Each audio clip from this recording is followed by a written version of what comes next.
Hello everyone, कैसे हो आप? सब बढ़िया होंगे ना।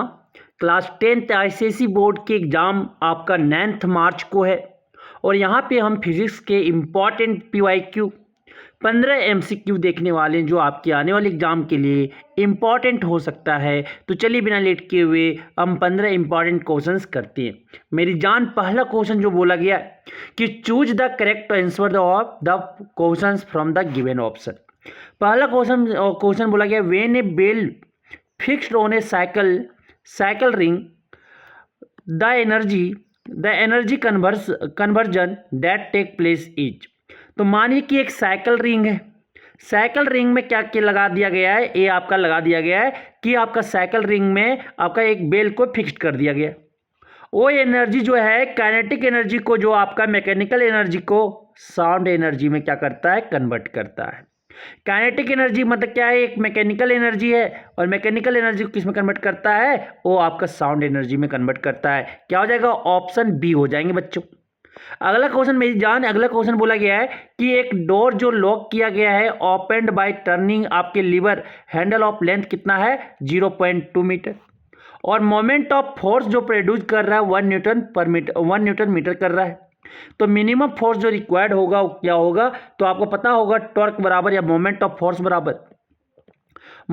फोर्स बराबर जो होता है क्या होता है, फोर्स इंटू परपेंडिकुलर डिस्टेंस होता है। फोर्स इंटू परपेंडिकुलर डिस्टेंस होता है। तो यहाँ पे मोमेंट ऑफ फोर्स को टॉर्क भी बोला जाता है। कितना दिया हुआ, 1 न्यूटन मीटर और फोर्स हमें निकालना है और लेंथ कितना दिया हुआ है, 0.2 मीटर।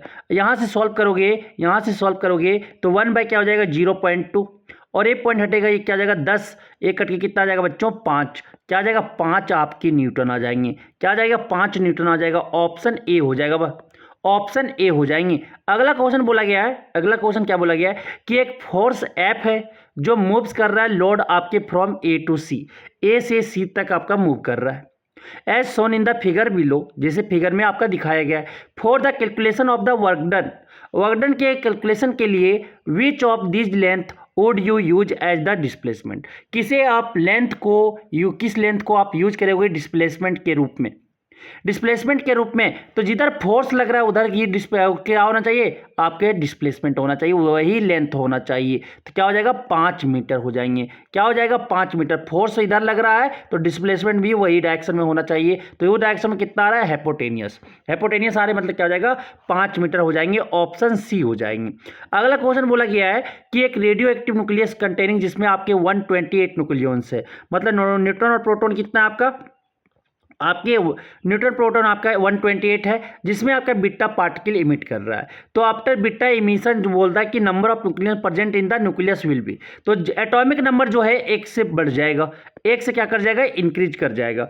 लेकिन न्यूट्रॉन और प्रोटॉन की संख्या जो रहेगा वो क्या रहेगा, सेम रहेंगे। रिमेन जो रहेगा सेम रहेगा, क्योंकि वहां पे न्यूट्रॉन ही टूटा है, वो आपके एक प्रोटॉन आपके और एक इलेक्ट्रॉन में टूटते हैं, ठीक है, पॉजिट्रॉन। तो यहाँ पे एटॉमिक नंबर में एक इंक्रीमेंट होगा, लेकिन आपके न्यूक्लियस में कोई इंक्रीमेंट नहीं रहेगा। क्या रहेगा, सेम रहेगा।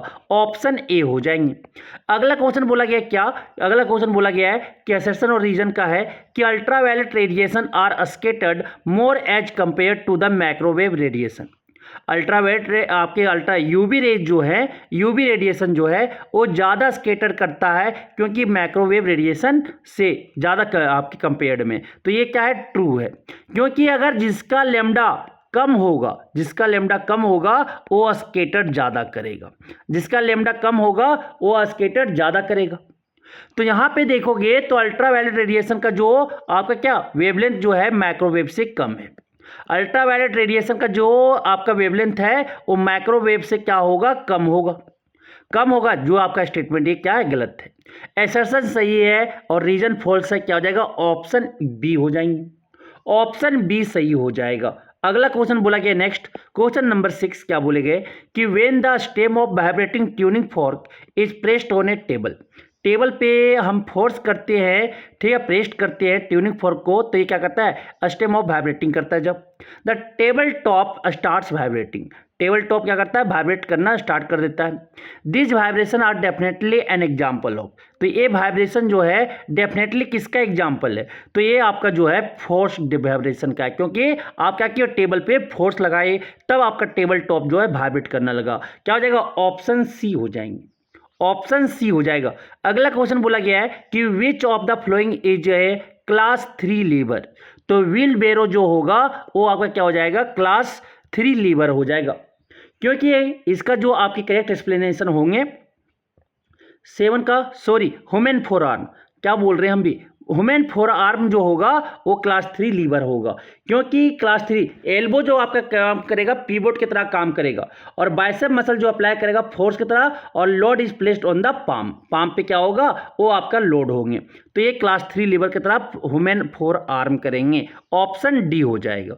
अगला क्वेश्चन बोला गया है कि the specific resistance of a conductor depend on it's. Resistance जो होता है भैया वो आपका नेचर ऑफ मटेरियल पे डिपेंड करता है, टेम्परेचर पे करता है, लेंथ पे करता है, एरिया क्रॉस सेक्शन पे करता है। लेकिन रेजिस्टिविटी, इसका नाम स्पेसिफिक रेजिस्टेंस का दूसरा नाम होता है रेजिस्टिविटी होता है, और ये रेजिस्टिविटी जो है वो आपका नेचर ऑफ मटेरियल पे डिपेंड करता है और आपका टेम्परेचर पे डिपेंड करता है, दो ही चीज पे करता है। तो क्या दिया हुआ, ऑप्शन बी हो जाएगा, मटेरियल पे, ऑप्शन बी हो जाएंगे। अगला क्वेश्चन बोला गया बच्चों, अगला क्वेश्चन बोला गया मेरी जान, अगला क्वेश्चन जो बोला गया कि identify the option that display the correct wiring with correct colour code. तो आपको पता है कि स्विच जो होता है क्या होता है, स्विच जो होता है वो आपका मेन वायर में लगा होता है पॉजिटिव वाले में, तो ब्राउन वायर जो होता है लाइव वायर होता है, आपके जो लाइव वायर होता है ब्राउन वायर से डिनोट करते हैं, और ब्लू वायर से जो है उसको हम क्या करते हैं, न्यूट्रल वायर को रिप्रेजेंट करते, कवर किया हुआ रहता है। तो आपका ऑप्शन ए आपका सही है, ऑप्शन ए इस हिसाब से आपका क्या हो जाएंगे, आपकी करेक्ट आंसर हो जाएगा। अगला क्वेश्चन चलते हैं, नेक्स्ट क्वेश्चन, नेक्स्ट क्वेश्चन बोला गया, नेक्स्ट क्वेश्चन, अगला question, the potential difference between terminal of cell in a close circuit. अगर आपका क्लोज सर्किट है, क्लोज सर्किट है तो आपका वहां पे क्या हो जाएगा, पोटेंशियल डिफरेंस, उसे क्या बोला जाएगा, potential difference between terminal of cell in a close circuit, in close electric circuit क्या होगा, टर्मिनल वोल्टेज कहलाएगा, क्या कहलाएगा, क्योंकि V इक्वल टू क्या होगा, ए एप्सिलॉन है, एप्सिलॉन माइनस IR होगा, यही तो आपकी क्या हो जाएगा, टर्मिनल वोल्टेज होगा, यही क्या हो जाएगा, टर्मिनल वोल्टेज होगा, ऑप्शन ए हो जाएंगे।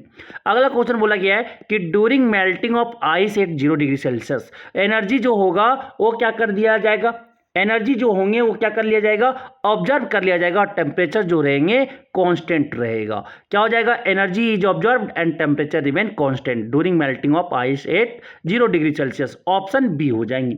अगला क्वेश्चन बोला गया बच्चों, अगला क्वेश्चन बोला गया मेरी जान कि linear magnification produced by concave lens, concave lens के द्वारा जो मैग्निफिकेशन होता है वो ऑलवेज लेस देन 1 होता है, ऑलवेज जो होता है लेस देन 1 होता है, और कन्वेक्स लेंस में जो होता है बच्चों, कन्वेक्स लेंस में जो होता है वो मैग्निफिकेशन ग्रेटर देन 1 भी होता है, लेस देन 1 भी होता है, और आपका m इक्वल टू 1 भी होता है, याद रखिएगा। क्या हो जाएगा, क्या हो जाएगा बच्चों, क्या हो जाएगा, और इसका ऑप्शन कन्वेक्टिव लेंस के लिए ऑप्शन ए आपका सही हो जाएंगे, ऑप्शन ए आपका सही हो जाएगा। अगला क्वेश्चन बोला गया बच्चों, अगला क्वेश्चन बोला गया कि radio active element is placed in A evacuated chamber, the rate of radio active decay remain same, क्या रहेगा, रिमेन अनचेंज्ड, क्योंकि बच्चों कि ये आपका इन्वायरमेंट पे रेडियो एक्टिविटी के डिपेंड नहीं करता है, ऑप्शन सी हो जाएंगे, ऑप्शन सी हो जाएगा।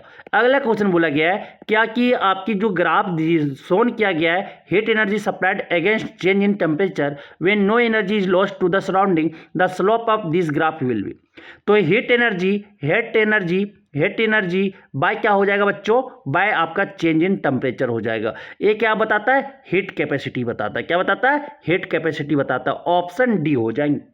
नेक्स्ट क्वेश्चन बोला गया है, नेक्स्ट क्वेश्चन बोला गया है कि एक ब्लॉक ऑफ ग्लास जो है, एक block of glass is pushed into the आपके path of the light as shown in below, then converging point X will be. जो कन्वर्जिंग, अगर यहाँ पे ब्लॉक ले आओगे तो क्या करेगा, ए डाइवर्स करेगा, और ए डाइवर्स करेगा भैया, डाइवर्स करेगा तो ये कुछ जो है एक्स का पॉइंट जो है क्या हो जाएगा, शिफ्ट हो जाएंगे, क्या हो जाएगा, एक्स वाला पॉइंट जो है शिफ्ट हो जाएगा, किधर, अवे फ्रॉम द स्लैब से दूर शिफ्ट होंगे, क्या हो जाएगा, ऑप्शन ए हो जाएंगे, ऑप्शन ए हो जाएगा, क्योंकि ये आपका क्या करेगा, शिफ्ट करेगा, क्या करेगा, शिफ्ट करेगा, क्योंकि रेयर से डेंसर जा रहा है, रेयर से डेंसर जा रहा है तो किधर मूव करता है, रेयर किधर करेगा, ये आपका इधर कुछ तो आपका वो आपका कुछ ऐसे मूव करेगा, ठीक है। तो ग्लास स्लैब दोगे क्या हो जाएगा, आपका ओ एक्स का जो है वो आपका मूव करेगा away from the slab, option A हो जाएंगे। तो ये सारे इंपॉर्टेंट क्वेश्चंस है, आपके एग्जाम में आने का संभावना है सिमिलर टाइप पे,